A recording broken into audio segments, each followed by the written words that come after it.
বৌমা শোনো এদিকে, আমি আজকাল লক্ষ্য করছি তুমি আমাকে কোনো কিছু জিজ্ঞেস করে করো না, নিজের ইচ্ছা মতো করছো। এসব কি? আজকের পর থেকে আমি একটা কথা বলে রাখছি, কান খুলে শুনে রাখো।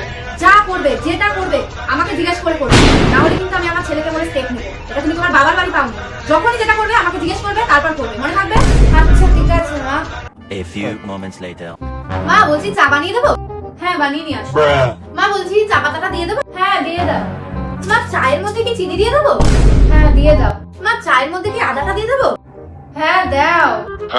মা চায়ের মধ্যে কি দুধ দিয়ে দেবো? হ্যাঁ দাও। চা হয়ে গেছে, কাপের মধ্যে ছেঁকে দেবো? এটা কে? দাও ছেঁকে দাও। বলছি চা ফুটে গেছে, গ্যাস কি বন্ধ করে দেবো? আরে এটাও জিজ্ঞেস করতে হবে, বন্ধ করে দাও।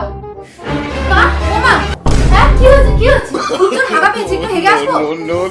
আরে তোমার যা ইচ্ছা তাই করো, আমাকে আর জিজ্ঞেস করতে হবে না। আচ্ছা ঠিক আছে।